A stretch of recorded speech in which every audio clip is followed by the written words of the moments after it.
There was a day that I became wealthy. I'll tell you the day, I know that day I was rich. I was broke, I was pissed, I was angry at everybody else but who? Myself. I had a friend that I loaned money to when I had barely enough and I knew he needed it, and I gave him $1,200, and I'm here not able to eat. I'm down to like $25, $26, and I'm saying to him, calling him, and he's not returning my call, and I just need some money, and he's ignoring me. I didn't ignore him then, so I'm pissed, I'm frustrated. In the midst of all this, I'm also pragmatic. I got 25 and change, call it $26. What the hell am I gonna do? I don't have any plans for economics. I got overhead that's crazy. I'm living in this little tiny apartment, 400 square feet in Venice, California. So I thought, okay, when I was totally broke early on, when I was 17, I used to save my money up and go to the smorgasbord and load up for Christmas, load up for the week. So I didn't drive there because I wasn't gonna spend the gas to get there, plus I needed to walk, so I walked there. And I go in, I'm not dressed really great, but it's Marina Del Rey, it's okay, and I got a place right by the window, and I can see these yachts going by, and I'm dreaming of what life could be like, and I'm starting to let go of my anger, and I'm starting to focus on what I want instead of what I don't want. And that shifted me just a bit, and now I'm eating, which shifted me a lot.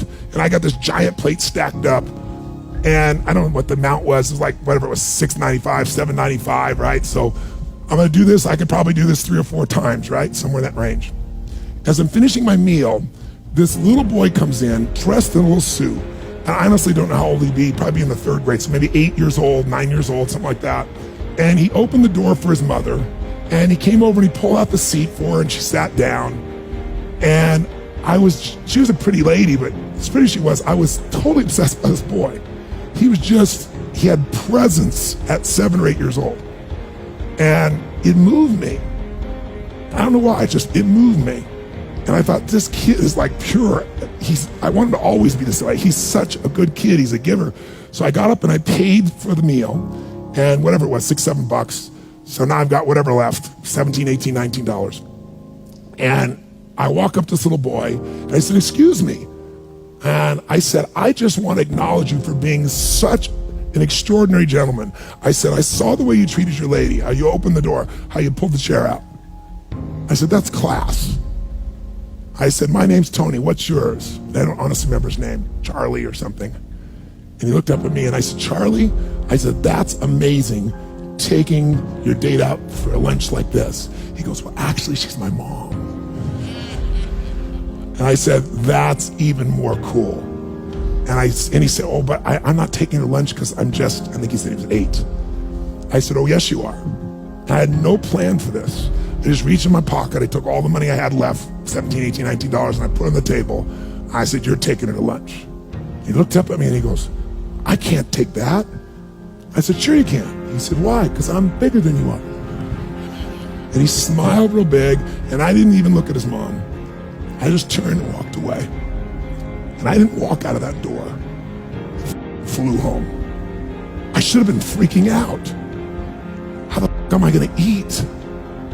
But I didn't, because something inside of me had finally got past scarcity. I finally realized there's something inside of us more than our limits, especially around this thing called money that I had let terrorize me. And I got home, and the mailman came that day, and I had no idea I was gonna have my next meal. And a letter comes, and it's from the guy I loaned the money to. A handwritten note saying, I've been avoiding you, it's wrong, I'm so sorry, you were there when I needed you. Here's what I owe you plus a little bit more. And the $1,200 was there, plus another $100 for the time that I had to take care of it. And for me, $1,300, that was enough to run my show for a month or 2. And I cried, and then I decided, what does this mean?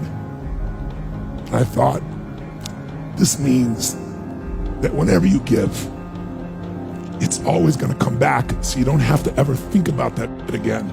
Just give. And the rewards will be greater than you can ever imagine. I don't know if that's coincidence, but I decided to believe that day was a blessing when I became rich. And I can tell you honestly, I've had tough days in my life, economically, emotionally, like all of us. But I've never gone back to that scarcity, I never will.